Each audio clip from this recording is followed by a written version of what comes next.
To'xtatish sababini aytaverasizmi? Assalomu alaykum. To'xtatish sababini aytaverasiz. To'xtash sababi uzoqni yorib chiroqdan foydalanib kelganingiz uchun to'xtatdim. Dalni farada kelganligingiz uchun.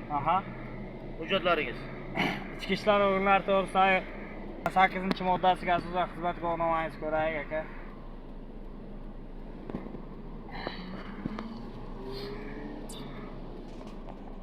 Barakajon. Kichik serjant Normatov To'lqin Asadullayevich. amal qilish muddati. Yana savolingiz bormi? Boshqalar kutib qoldi. Hujjatlaringizni taqdim qiling. Ko'krak nishoningizni ko'rsating. 0162. Ko'rsak bo'ladimi? Xalaq kutib turgan ekan aka. Mashinani maromat qilib chetga oling.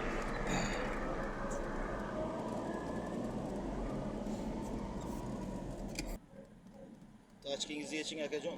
O'xshamayapsiz. Endi o'xshadingiz.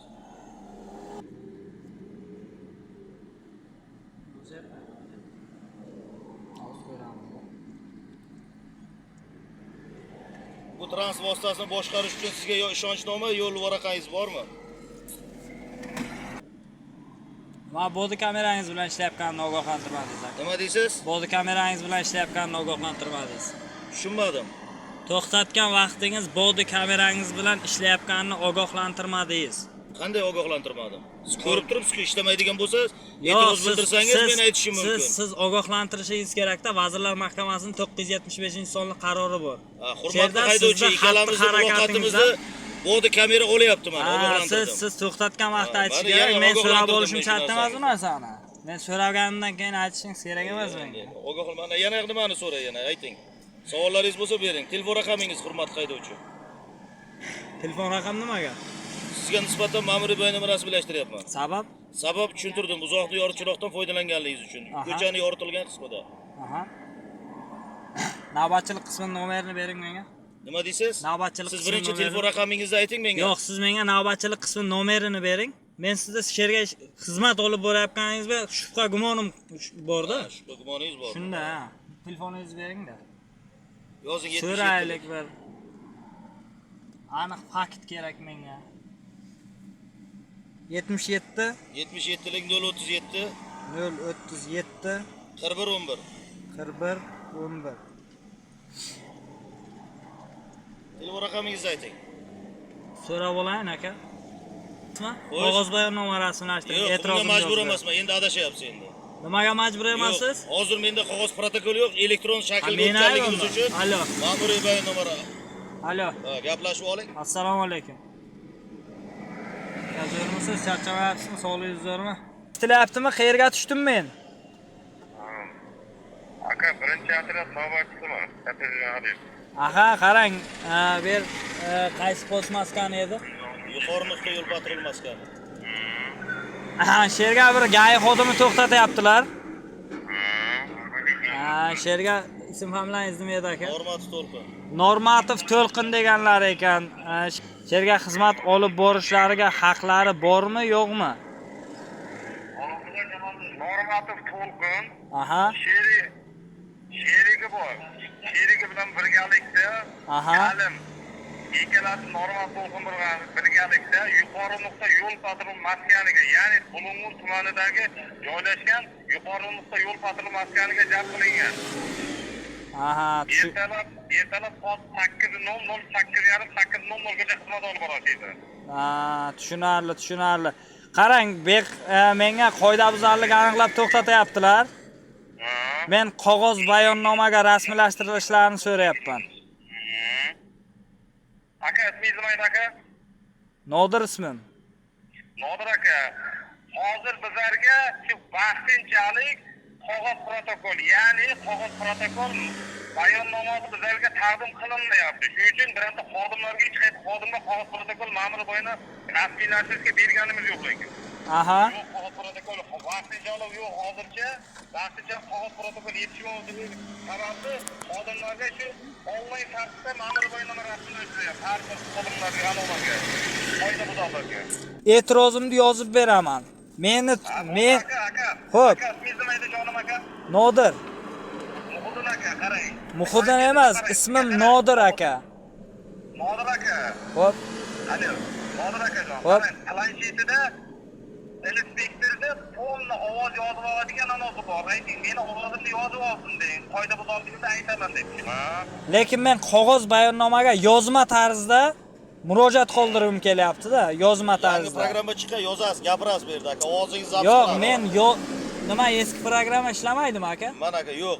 Mana Qayerga ishlamaydi deb yozgan. Menga shuni tushuntirib bering aka. akajon, sizga Mana endi aytayaptilar-ku. Aytayaptilar-ku. Aytgan narsani nima desangiz tushuntiryapman. Sizga men elektron shaklda bayonnoma tuzib beraman akajon. Aka, imkoni bormi yo'qmi aka? Alo, Yo'q, ishlayapman aka. imkoni bormi yo'qmi? Nima qilaylik aka? Nimani imkoni bormi? Qog'oz bayonnoma rasmlashtirishlarini so'rayapman aka. Aka, bizga tushuntiryapman aka. Xo'p, sizda tushundim, qarang. Siz gapimni eshiting, menga qarang. Polni ovoz yozib oladi deyapman. Shu bilan Mayli, men murojaatni qanday qilishni bilaman o'zim. Lekin qanday qilib qog'oz bayonnoma bo'lmay turib, u fuqaroni ham xohishi, fuqaroni ham haq-huquq. Men qog'oz bayonnomaga rasmlashtirsalar, yozma tarzda ko'rsatma bermoqchiman deyapman. Siz unday deyishgan, u haqqingiz yo'q, u meni problemam emas lekin aka. Sizlarning qog'oz bayonnomalaring bo'lmasa, haydovchini problemasi emas u. Nima endi u deganiga siz qoidabuzarlik qilib kelsangiz, qo'yib yuborishimiz kerakmi? Elektron shaklda davlat chiqarib bergan narsa bo'lsa. Davlat qog'oz bayonnoma chiqarganmi? U qachon edi? Davlat U qog'oz- eski zamonni narsasini gapiryapti. Hozir ishlamayapti Yo'q nima? aka, unaqa narsa yo'q bizga. Meni xohishimga Siz ko'ra savolim- yozishingiz Sizni kerakmi? xohishingizni yana tushuntiryapman. Programmani yangi mana hurmatli haydovchi. Men Ikkalamizni program- muloqotimizni Aka, qarang. siz eshitishni Alo. xohlamayapsiz, savol beryapsiz, o'zingiznikini xohlamayapsiz. Aka, baqirmay Mana gapiring akajon, menga. tashqari shovqinda o'shaning uchun mashinalar Baqirmay o'tyapti. gapiring, men eshityapman sizni. Bo'ldi aka. Imkoni yo'q, aka. Gaplashib oldingizmi? aka, bizga tushuntiryapman aka. Qog'oz ma'muriy bayonnoma vaqtinchalik bizlarga yetishmovchilik bo'lgani uchun onlayn tarzda bizga ma'muriy Bo'ldimi, bayonnoma gaplashib oldingizmi, rasmiylashtiryapti. Siz bo'ldi aka, sizni tushundim. Ism familiyangizni aytib o'rasizmi aka? Ha. Ismim Muzaffar, familiyam Xalilov aka. Uzoqni yorib chiroqdan foydalanganingizni isbotlab beraman. Aka, ikkita xolis to'xtating. Bo'ldi, to'xtataman akajon. Tezlashing aka, men shoshilyapman. Surxondaryoga ketishim kerak. Bu bitasizmi, tushundingizmi? Haydovchi ham kelsin.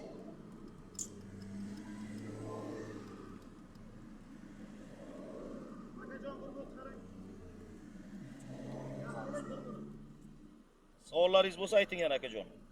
Savolim mana shu xolislarni oldiga aytaman, qog'oz bayonnoma rasmiylashtiring dedim. Sizda gapingiz yozib olinyapti. U qonun o'tmaydi dedingiz-a siz? Men o'tmaydi deganim yo'q. Men Aka, men hozir yana sizga aytyapman. men majbur emasman deyapman. Yo'q. Men siz endi bu qoidabuzarligingiz uchun elektron planshetim bo'lib turib sizga javob bera olmayman. Elektron shaklda yozaman. mayli, Lekin xo'p. qog'oz protokolim yo'q sizga. Yo'q, tushundim. Fayziyev.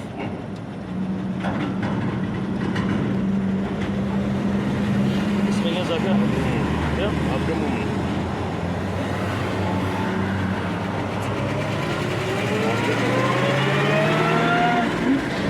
Telefon raqamingiz?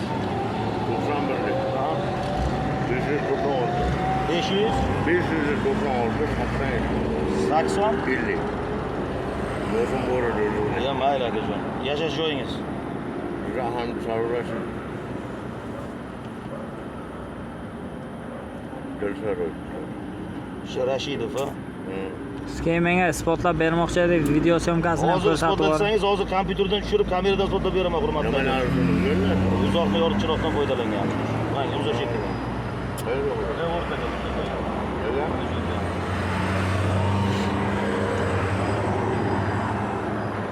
O'pkang ko'rsating aka. Yo'q, siz yursangiz ko'rsataman, yuqoridan. Men tushib borishga majburmanmi? Yo'q, Yo'q, borasizmi? tushib borishga majburmanmi? Men sizdan so'rayapman. Siz isbot Hurmatli haydovchi, oq yo'l sizga. qarang.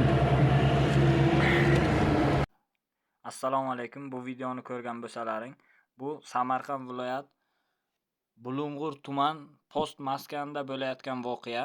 GAI xodimi harakatlanib kelayotgan vaqtimda to'xtatyapti-da, siz uzoqda yorituvchi faradan foydalanib kelyapsiz deyapti.